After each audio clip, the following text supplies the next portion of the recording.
Well, I was the head baseball coach at Cumberland County College, and I was there for 5 years. And through my experiences there, I had met the Stockton coach, John Gurzo, and he ended up becoming a friend. He recruited my son. I had sent a few players down here from Cumberland, so we had a pretty good relationship, and I just had a lot of respect and admiration for John. And John ended up resigning mid-season. When I asked him if he minded if I applied, he didn't say no, so I went ahead and applied anyway. So I applied down here and didn't know what to expect, and had a very good experience both with the committee and with Lonnie Folks, the assistant AD, and got hired.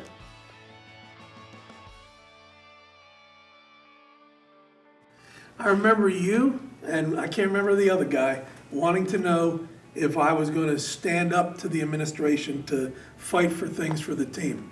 And that question struck me a little strange, is why do I have to be fighting? So I used the word advocate. And I think I must have given the right answer, but you know, the whole thing is that a head coach has to stand up to administration, because administration has to take care of 18 teams. I just have to take care of one, and it's my job to battle for that. And you know, from that interview, I knew that coming in here as the head man, I had to, you know, take charge of my program pretty much.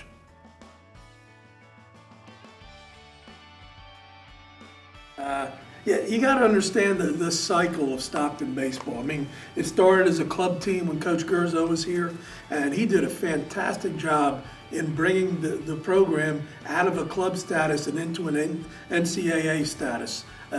John's to be credited for that. So when I came in after he had taken them to that level, it was my job now to make us more competitive in the NJAC and in the NCAA. That was a challenge when I first got here. The previous year, they had gone 0-18 in the conference. Just to give you an example of where we were, we didn't do real well my first year. I think we were 4-24 or something. But one of the 4 wins was against Montclair. It was our first conference win in 2 years. Kids who had been on the team previously were in tears. And we're in this little shed, an equipment shed, celebrating because we didn't have any dugouts. And it was pouring rain. And we couldn't even keep the inning for the last game because it was raining out, and we were keeping a book and pen. So if anybody were to come to Stockton today and see the dugouts that we have, and see the field that we have, and see the entire facility out there that is still growing at this minute, I think they'd be very impressed. And certainly my players from the past, anybody who played mid-infield for us, shortstop, second base, should get an award for never losing their teeth playing shortstop back in those days. But this administration deserves so much credit for putting their money where their mouth is and taking us to that next level. So when I got here, you know, it was tough. They were 0-18, and then we go 4-24. I think 3 of those 4 wins were conference wins, and then we had to build from there.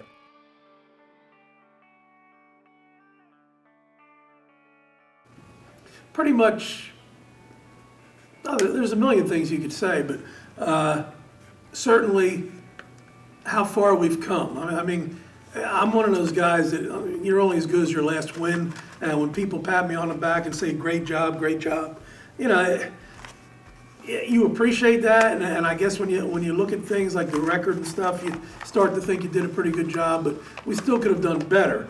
But you know, the fact that we were now a very competitive program. No bus pulled into Stockton's parking lot thinking they had an easy win or 2 wins. Lonnie was telling me before I got here that some teams would throw their backup catcher at us on the mound for 3 innings. Nobody does that to Stockton anymore. We've been in the NJAC playoffs. We've beaten nationally ranked teams every year that I've been here. We've won the ECAC title 5 times. So, you know, we won about 120 games in 5 years. We had some great players come through here.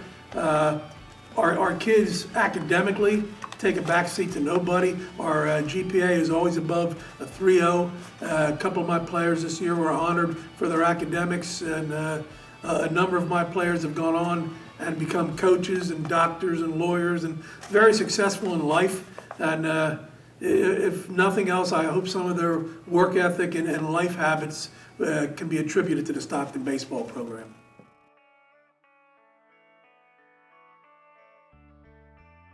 Two games in particular. I can't remember the years, but we were playing at the Atlantic Surf Stadium, which for a number of years was our home stadium. And we had to win two, as far as we knew, to get into the playoffs for the first time. Now keep in mind, we had gone from never having a conference win to now on the last day of the season, if we win two, we can get into the conference playoffs. So it was a big, big corner for us to turn as a program. And we're playing Rutgers Newark at the Surf Stadium, and we won the first game. And I remember our assistant athletic director running down the bleachers trying to get my attention because I'm trying to get everybody pumped up for the second game. We got to win this thing. She says, I forget who the other team was that we were competing with for that last spot. They had lost. So we automatically were in the playoffs by beating Rutgers Newark that first game. And awful tough in this day and age with the internet and parents and everything else to keep things a secret from your kids. But we also won that second game anyway and got into the playoffs for the first time. And that pretty much told me that we had turned the corner. Now, where are we going from here? And, with that, that happiness came frustration because we always made the playoffs after that but didn't win any games in the playoffs. So that was a corner we have yet to turn. But, that was a big game for us and certainly one that, I remember. The biggest game that I can remember, and you'll hear me mention his name a few times, Chris Disher was playing for me. Chris Disher was our center fielder, leadoff hitter, slap hitter, stolen base guy, dove for balls left and right, was always getting hurt, and was a royal pain in my butt for 3 years. And I loved every minute of it. He was the kind of kid that if he's on your team, you'll love him to death. If he's not on your team, you're throwing at him because you can't stand him. And I love the guy. He played the game the way it was meant to be played. Very special place in my heart when I think of Chris Disher. But we were down 10-0 in the ECAC finals to Fairleigh Dickinson at Fairleigh Dickinson. I went up there by myself. My coaches had prior engagements that they had to go to. I think we were also missing a couple players because it was after school had already gotten out. And pretty much going up there, and immediately we're down 10-0. And not a good feeling. Not a good feeling for anybody. And this is one of the things a coach has to do. You just can't let your kids hang their heads. You got 9 innings to play. Nobody's going to just cancel the game and let you go home and save face. You got to play 9 innings. So, in the second, third inning, you're down 10-0. You got to battle back. And Disher was one of those guys who would never quit, never give up. Matty Allen was on that team, never give up. And long story short, because I know I'm going to ramble on here, it's one of my favorite games. We ended up rallying in every inning after that and shutting them down with pitchers who up to that point hadn't had a lot of success. And I started throwing one pitcher an inning, and they just came out there and started shutting Fairleigh Dickinson down. And in the bottom of the 9th inning, believe it or not, Fairleigh Dickinson's a visiting team on our home field. We ended up with guys on second and third. Disher is the runner at second base. He's the winning run. And Matty Allen, our leading hitter that year, who ended up with over 55 hits that year, was at the plate. And I'd already made up my mind, if he gets a base hit, I'm sending Disher, because we already have tied the game. And, got to do it. You're the home team, play to win this thing. And Matty rips a single up the middle, typical Matty Allen. When the game was on the line, Matty was going to get a base hit. First guy scores, we tied the game, and I had already decided I was sending Disher. It was a bloop flare between the second baseman's outstretched hands and the right fielder that was coming in. I know I said it was up the middle, but the right fielder ends up picking up the ball, and as Disher's around in third, I'm going, oh no, like I blew it. I thought I blew it, and I really did. Anyway, right fielder lets the ball go. It sails high. The little gnat sweeps around home plate, avoids the tag, swipes home plate with his hand. We win the ECAC title, being down 10 runs in the second inning. So, by far my favorite game.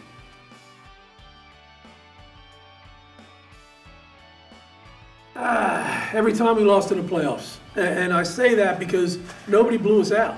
Nobody blew us out. We got to the NJAC playoffs 4 or 5 times. I think it was 4. And because we were always like the 5th or 6th seed, we played the number 1 seed, which was always Rowan or Kane. Nothing more enjoyable than getting on a bus, taking a 2-hour ride to Kane and lose. And the most recent loss up there, we were up 6-3 in the 8th inning. And the kid who we had decided we were going to close with is also one of our starters, who was going to start the next game 2 days later. So it was a great scenario, except that before the game, he got injured. And that left us with no experienced pitcher to close out. I had a freshman on the mound who we were milking, and the kid did an amazing job, Ryan Adamski. Going to be a real good pitcher here at Stockton. But Ryan kept riding it, and we kept hoping he would keep doing well, and he did. He was amazing. But again, he's a freshman, and it gets it to be the 7th, 8th, and 9th inning. You need a closer there, and we didn't have him. We ended up giving up the lead, and Kane beat us 7-6. Had we won that game, we go to the second round. I got all my starters. Things could have been very different, but coulda, woulda, shoulda. Kane beat us because they've always been a championship team, and they sucked it up when they had to. They were down by 3, and they beat us. And those kind of games kill us. We had a walk-off bomb against Rowan when we were up by 2. Got 1 out quickly in the 9th. The next batter got on by an error, which would have been 2 outs. Next batter hits a walk-off, we lose. So, those kind of losses kill you. You'd almost rather get slaughtered by 100 and play your freshman and just sit back and get ready for the next game than have to go through a 1-run loss like that.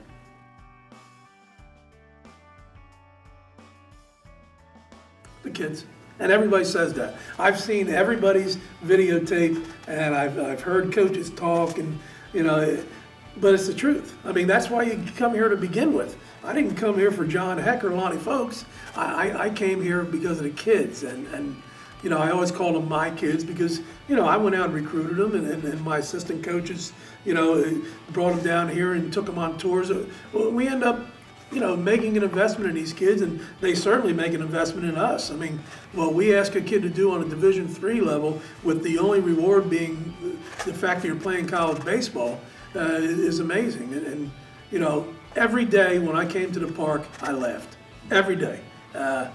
I'll tell you what, especially some of the guys I got now, they make me laugh every time they show up. And I think back to some of my old guys in the past, and it was the same thing. And I'm getting on in years now, and my kids have all grown. So there's a tendency to start to get old and feel old.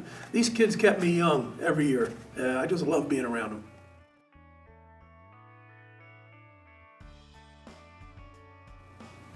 I'll tell you what was memorable. The day I got hired, Lonnie called me on the phone, and it was such an honor. And I'm pretty sure the other coaches at Stockton feel like that, but maybe not always say it. But you're an NCAA coach. I mean, you know how many there are in this country? And I got that opportunity.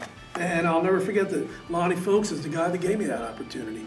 And I never forgot that every day that I was here, that I was different than other coaches. I was different than a high school coach. I was different than the junior college ranks that I just left. Being an NCAA coach meant something.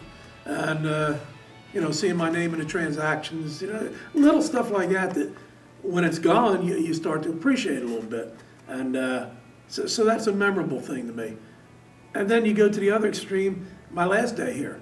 I had a meeting with my kids. We always have our end of the year meeting. And, pretty much the seniors have to face the rest of the team and wish them, goodbye, and then everybody gets to unload on them. Sometimes it's really comical. Sometimes it's sad. There's tears.